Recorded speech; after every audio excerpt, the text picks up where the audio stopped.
I just got back from filming this evening, and because it started again to snow, and I want to get some nice shot with the Navitar, with the 50mm f 0.95 Navitar.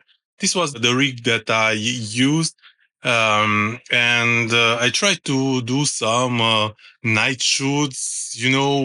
The um, the snow is just falling and it's very windy, so it's quite wet, the camera and the lens, so I had to clean up.